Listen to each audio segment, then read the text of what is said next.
Have you ever spent 3 hours assembling a flat-pack cabinet, only for your friend to walk in, tighten one screw, and take all the credit? Because that is the exact energy of today's episode. Spot on, Alex. We are looking at the absolute masterclass in efficiency that was the Netherlands versus Sweden first half. One team did all the heavy lifting, and the other just walked away with the prize. Oh, for sure. We're talking about the quintessential work smarter, not harder scenario. Plus, we have to talk about a certain managerial gamble that should have ended in a public relations disaster, but somehow looked like pure genius. Oh, the line between tactical visionary and unemployed has never been thinner. We'll also be dissecting why looking pretty on the pitch means absolutely nothing if you can't actually finish the job. It's the classic battle of the heart versus the spreadsheet. So, whether you're a die-hard football fan or just someone who appreciates a good, chaotic plot twist, stick around. We're breaking down why the stats don't always tell the whole story. Let's get into it. So we're sitting there watching the drama unfold in the Houston Heat, and on paper, you'd think Sweden was completely dominating the pitch. Oh, they came out like they had a flight to catch. Just pure, unadulterated chaos from the first whistle. But then you look at the actual scoreboard at halftime, and it's a cold, hard 2-0 to the Netherlands. It really is a massive illusion. Sweden had 9 shots. 9! The Dutch had 5. But if you look closer, both teams had exactly 4 shots on target. It's a textbook looks can be deceiving scenario. You hit the nail on the head. It's the age-old quality versus quantity debate. Sweden is out there firing from everywhere, basically trying to manifest a goal through sheer volume, while the Dutch are just casually strolling into the box and placing it in the net like they're organizing a spice rack. It's like going to a buffet. Sweden piled their plate high with everything, dropped half of it on the floor, and the Netherlands just walked in, ordered 2 perfectly seared scallops, and left. Yes, and one of those Swedish scallops was Karlstrom launching an absolute rocket of a volley that hit his own teammate Lindelof straight in the face. Talk about peak comedy. You can't script that. Poor Lindelof. He didn't know whether to block it or sue for workplace harassment. He's just standing there trying to defend, and his own midfielder tries to take his head off. It reminds me of when I tried to help my dad paint the garage. I ended up knocking over the ladder and spilling white paint all over his car. High energy, disastrous execution. No kidding. You think you're helping, but you're actually just a hazard to everyone around you. And then you have Yasin Ayari. Victor Gyökeres sends in this beautiful, absolute dime of a cross, and Ayari's touch is so heavy it looked like he was trying to kickstart a motorcycle. The ball just bounced away into the Texas night. It was painful to watch. By the time the drinking break rolled around, the Swedish players looked like they were questioning all their life choices. Just standing there, staring into the middle distance, probably wondering if they should have gone into accounting instead. They looked utterly devastated. You could see the existential dread in their eyes while they sipped their sports drinks. They're doing all this running, all this pressing, and they have absolutely nothing to show for it. It's like studying all night for an exam and realizing you studied the wrong subject. Meanwhile, in the stands, I'm convinced the Swedish fans were furiously typing on their calculator apps. Just trying to mathematically prove that 9 is indeed a bigger number than 5, so they should technically be winning. They're doing the math like, wait, if we have more shots, why does the scoreboard look like a Dutch flag? But that's the thing, Alex.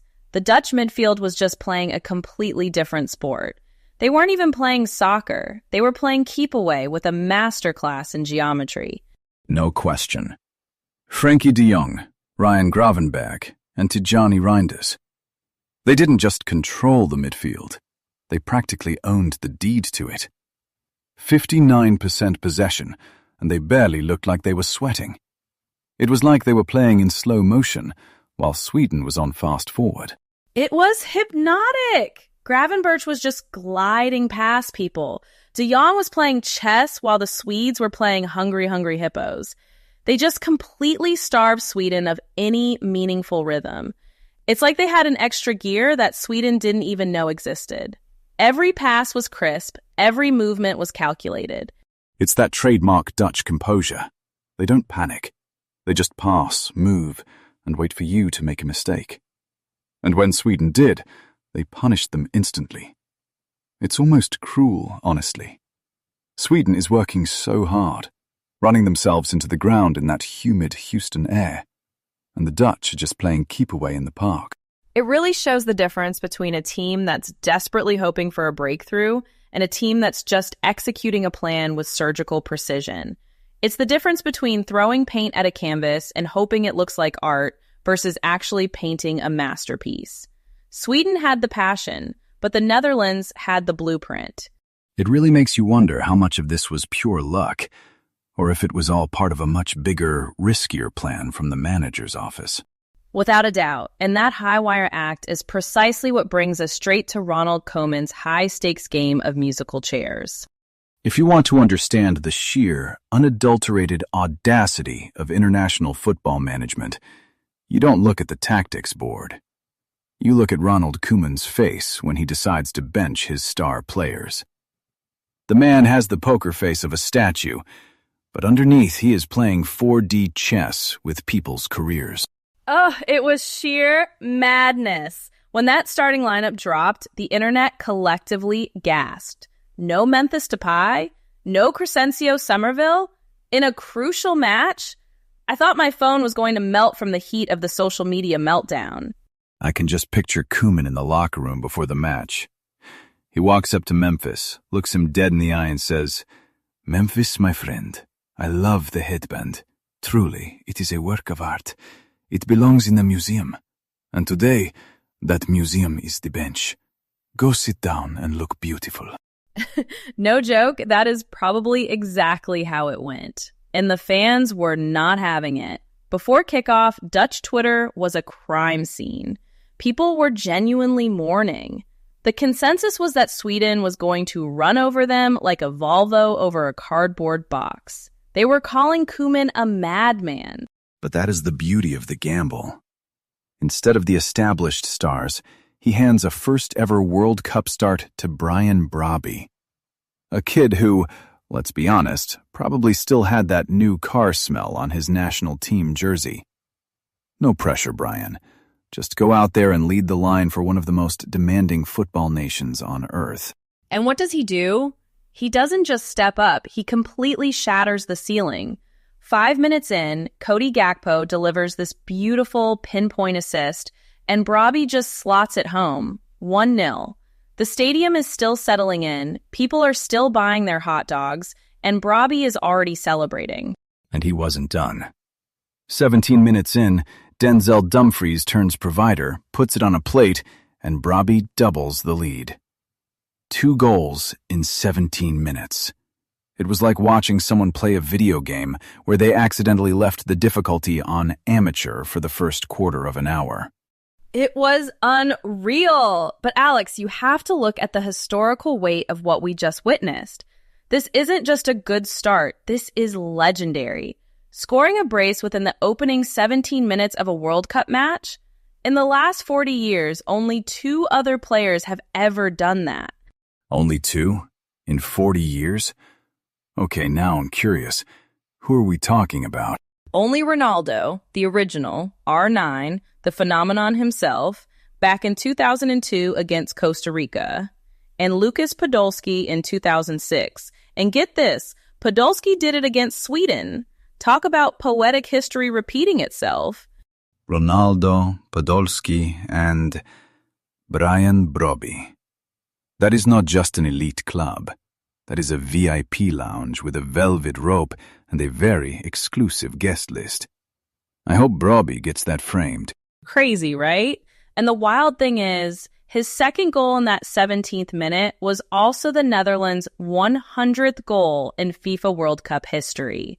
They are only the 8th country to ever reach that milestone. The kid literally wrote himself into the history books twice before the match was even 20 minutes old. It makes you wonder why we ever doubt these managers. Koeman benched Depay for the second consecutive match, endured a barrage of online abuse, and within 17 minutes, he looked like a tactical prophet who can see into the future. It's a classic high-stakes poker play. If Brobbey misses those chances, Koeman is getting roasted on every sports talk show from Amsterdam to Rotterdam. But because they went in, it's hailed as a masterstroke of genius. It really highlights the thin line between being a visionary and being unemployed in modern football. We love to analyze the romance of these decisions, but sometimes it forces us to look at the game through a completely different lens. The clash between emotional narrative and cold, hard reality. Think about the last time you felt completely, utterly invincible. For Swedish football fans, that was about 2 hours ago. They had just absolutely demolished Tunisia 5-1. They were sitting pretty at the top of Group F. Graham Potter looked like a tactical wizard who had finally cracked the code of international football. And then, reality arrived in a bright orange shirt. Oh, it didn't just arrive, Alex. It kicked the front door down, raided the fridge, and sat on the remote. It is a quintessential football tragedy. You go from scoring 5 goals, feeling like absolute gods, to looking like you've forgotten how to tie your own shoelaces in the span of 17 minutes. 17 minutes. That is less time than it takes me to decide what to watch on Netflix. Talk about emotional whiplash. Look, Sweden entered this match with all the confidence of a tech startup that just secured its seed funding. They had the spreadsheet. They had the vision. They had Alexander Isak and Viktor Gyökeres up front, 2 of the most terrifying forwards in Europe right now. On paper, this was supposed to be a masterclass. But papers don't play football, do they? That's the thing! You have Isak and Gyökeres, a strike force that should be illegal in most European countries, and they looked like they were trying to assemble a flat-pack wardrobe without the instructions. They had the ball, they had the chances, but every time they got near Verbruggen, they just froze. It was like watching someone try to enter their password wrong 5 times in a row.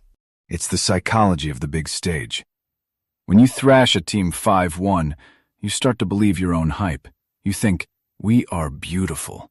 We play Graham Potter's gorgeous, progressive football.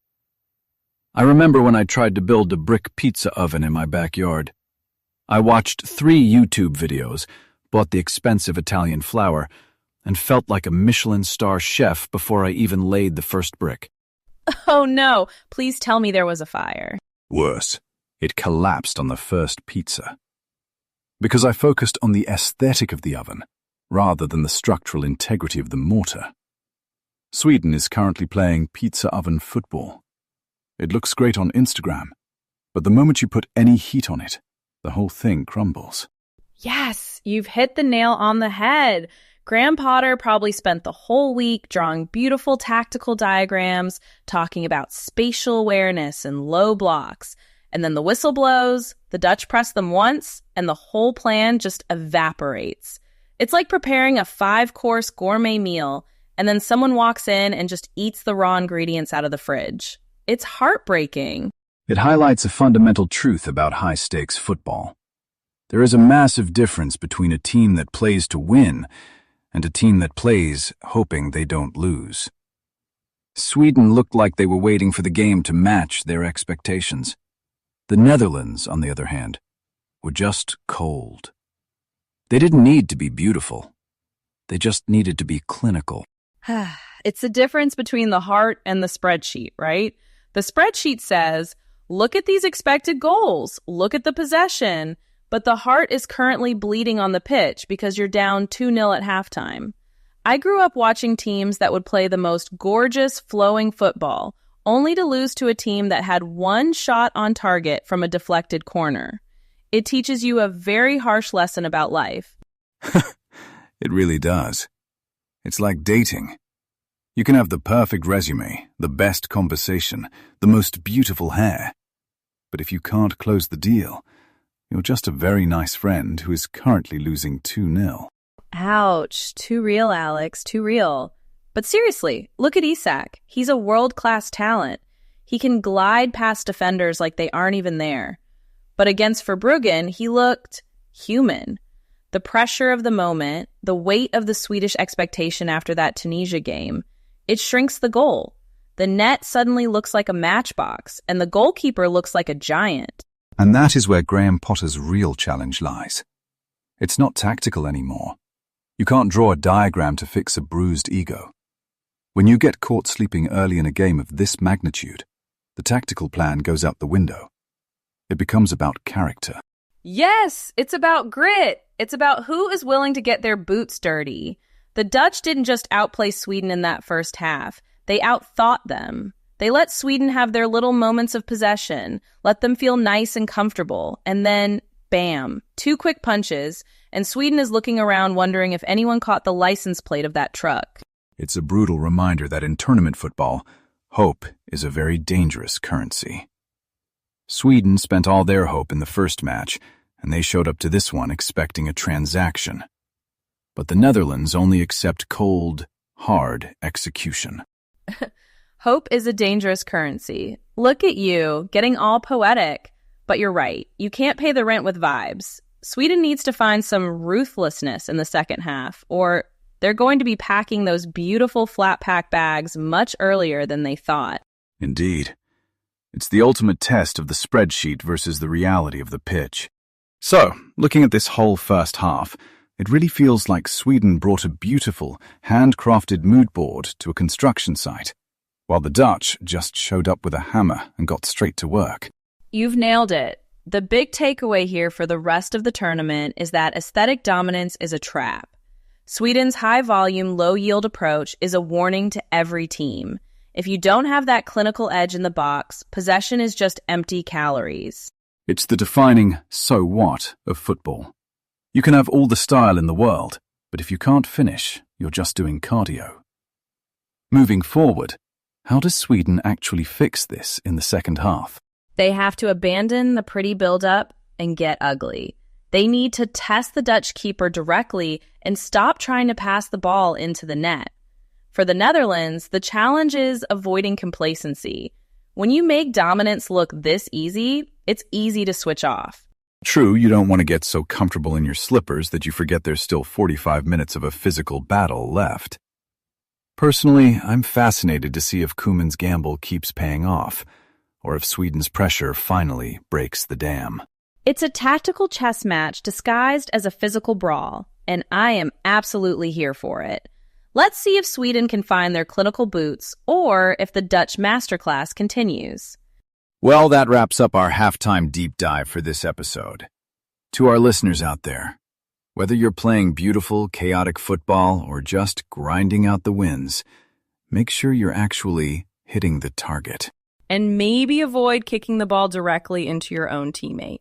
Enjoy the second half, everyone!